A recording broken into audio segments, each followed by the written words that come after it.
One more ancient thing before I go into some of this stuff here. At the Tower of Babel incident, which goes back to the Sumerian tablets. The Tower of Babel is not the Babylonian epic from the Bible. It predates all of that. Enki is Yahweh in the modern day Bible, but in the predating Sumerian tablets, which predated by 6,000 years, I'm sorry, not Enki, it's Enlil. So in the modern day Bible, it's Yahweh. In the ancient tablets, it's actually Enlil, the brother of Enki. He goes away because they always go away from time to time. These people travel all over the place. He comes back, but when he comes back, he's in that region of Mesopotamia, and the human beings are building a tower into the heavens. This is well documented in the modern day Bible. This tower, some people may argue that it was a spaceport, or it was just a building, it was a replica, something they saw these Anunnaki people building. Whatever the case may be, it doesn't matter. Human beings that all spoke the same language and all looked the same were coming together in peace and unity and building something to achieve a goal, and they're doing it all in oneness. And this entity comes back in the modern Bible named Yahweh, and the ancient tablets is Enlil, also known as Satan, the Lord of Eden in some ancient texts, by the way. And he sees this and he goes, oh man, whatever mankind sets its heart to do, they will achieve it. And what does he do next? He destroys the building. He destroys the tower. And then he says, my seed shall not abide in man forever. His years shall be 120. And that's in the ancient tablets. And so what he did was that's when the genetic modification of our lifespans came into play. Before then, human beings were living for thousands and thousands of years. And at that moment, we were genetically modified, and 2 telomere caps were put on the end of chromosome number 2. And chromosome number 2 was then fused. And this has been now peer-reviewed science, discovered in modern science labs all over the world, that this has happened. And it happened about 200,000 years ago, just as the tablets say, but they can't figure out who did it. Well, we know who did it because it's spelled out and it's etched into stone who did it. But they shortened our lifespan and then spread people out all over the planet and confused the languages, changed the languages, keep everybody away from each other, change their languages, separate every single body, and then keep that divide and conquer system in place, which is still in place today. That is not an all-knowing, all-loving God, creator of the universe. The creator of the universe has no interest in knocking down towers and spreading people all over the planet, in my personal opinion. There's a creator of this universe, but I believe that creator is on the outside. And from over the 1,000 texts, tablets, Sumerian cylinder scrolls, and seals, and ancient books that I've read to date, there is no book directly authored by the creator of this universe. And if anybody tells you there is, in my opinion, they're just making it up. All the people I've talked to all around the world, all these different sages and all these bushmen and everything else, they're all saying that this world is sleepy time or a dream world and doesn't really exist at all. And that it's a part of the process of us to get to the next level. And as they continue to tell me this, I said, man, is there anything that I can really find that I can sink my teeth into? And more science started coming out, showing that we're living in a light matrix. We are living in an actual matrix of light. Space, distance, locality, separation is all an illusion. And that's what we're going to talk about a little bit tonight, because it's important for you to understand this when you try to access the power that's in your body and understand how to manipulate it and use it for your benefit.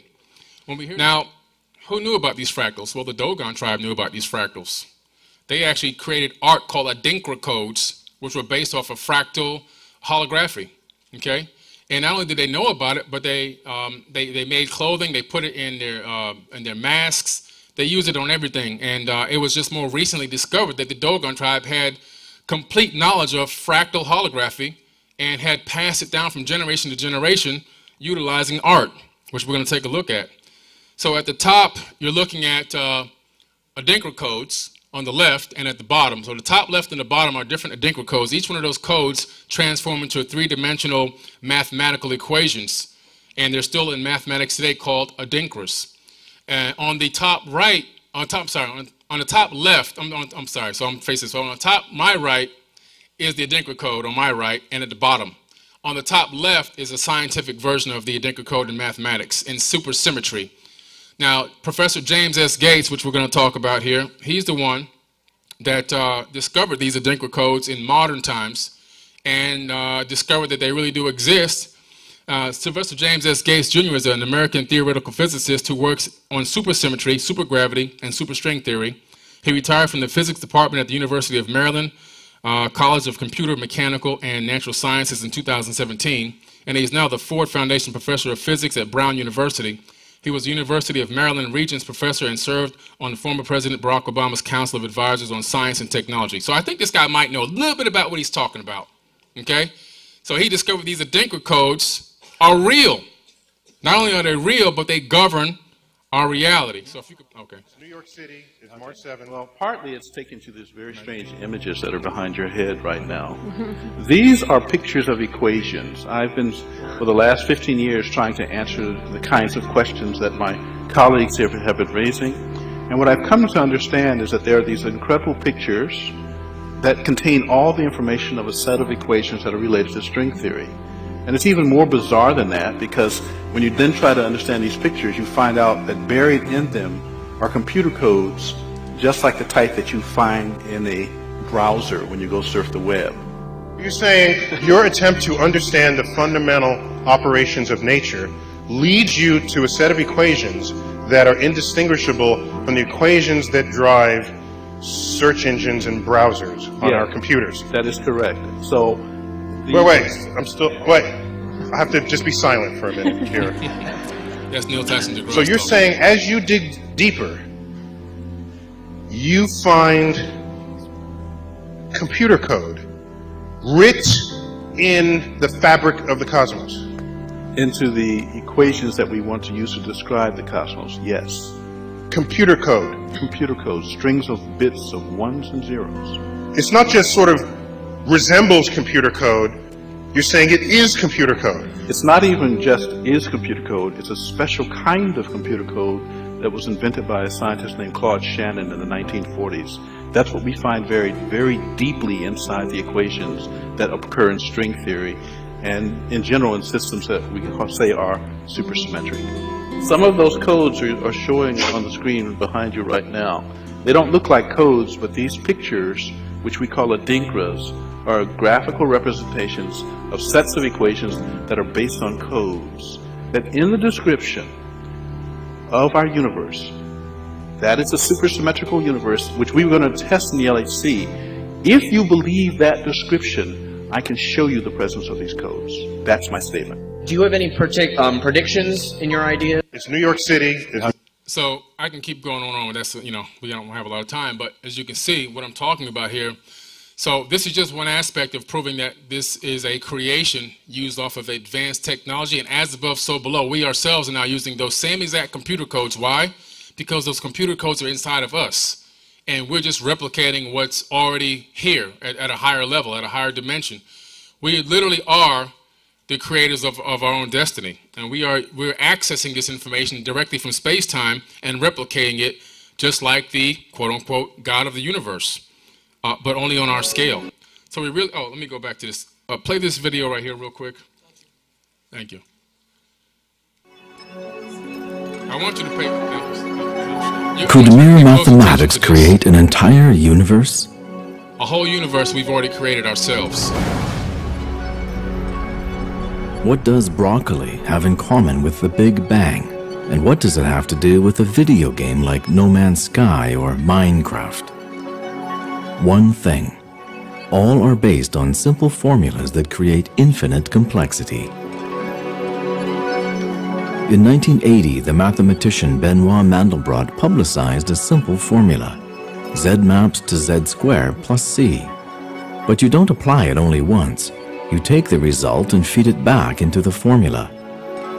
Do this often enough and a pattern emerges, the Mandelbrot set. The more you repeat this calculation, the more complex details are revealed. Ultimately, you could repeat this infinitely, the only limitation being the processing power of your computer. The patterns one can find here look strangely familiar and widespread. Mandelbrot gave them the name fractals.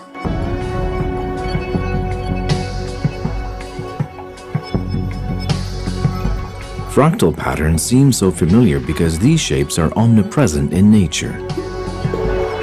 The most important characteristic of fractals is their so-called self-similarity. Look at a fern leaf. It is made out of smaller and smaller copies of itself. The same is true for Romanesco broccoli. The branching patterns of trees follow this principle, as do the courses of rivers. Lightning spreads into smaller and smaller branches, each sharing the same features as the main bolt. But also man-made structures organize themselves into fractal patterns without us actually planning them this way. Here is a map of all the roads leading to Rome, and a map of the Internet. It's especially fascinating that even your own body shows many fractal characteristics. Thanks to its fractal structure, your lungs have a surface area of over 100 square meters, enabling them to efficiently absorb oxygen.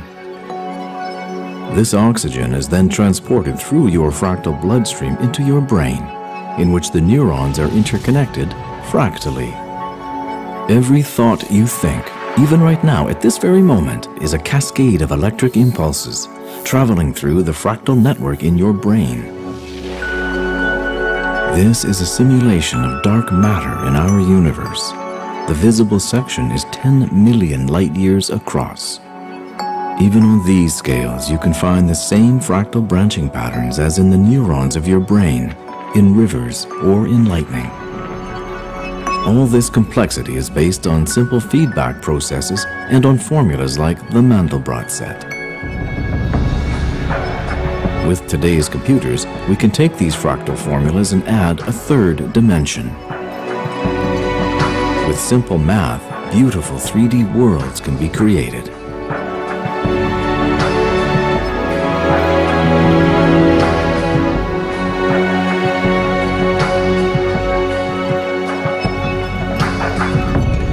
As it turns out, the easiest way to simulate a world as realistic as possible is to use fractal formulas. The first completely computer-generated movie scene in a feature film was the fractal animation of a planet in Star Trek II, The Wrath of Khan. Fascinating. The Lucasfilm group responsible for this was later acquired by Steve Jobs. From this, he created Pixar, thus revolutionizing Hollywood. Their animated movies look so realistic because the generated landscapes are based on the fractal principle of self-similarity. Progress has continued, and today these elaborate and costly movie scenes have evolved into real-time walkable game worlds, like the landscapes of Minecraft. Their origin has not changed, mathematical formulas that just need to be fed with variables. The most impressive simulation of an entire universe has now been created by a small team of 15 indie developers.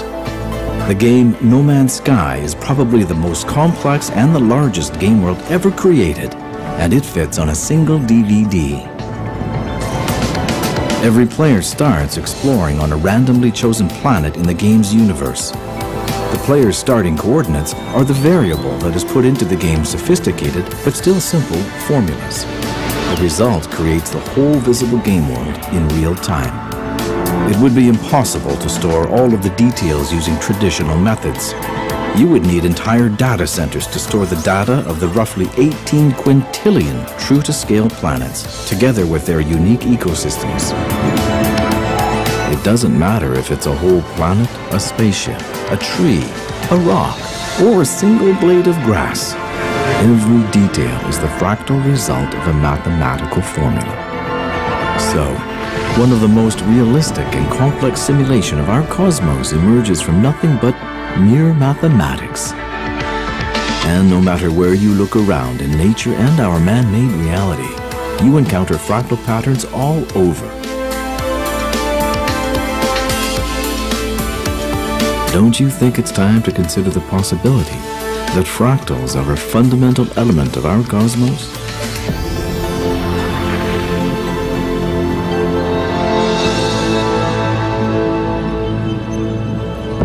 It can even be taken to another level when you're analyzing video games. Video games talk about reincarnation. We've duplicated everything in this realm from basically as above, so below, from a higher level to this level here. In a video game, you have multiple lives. So when you're trying to, in this world right now, as us, as flesh and blood beings, we're trying to acquire enough knowledge and wisdom and understanding that, most of us here, if you understand reincarnation, that you won't come back without a memory, and that you can even incarnate at will, like the Atlanteans or Thoth talked about. In video game, you have to be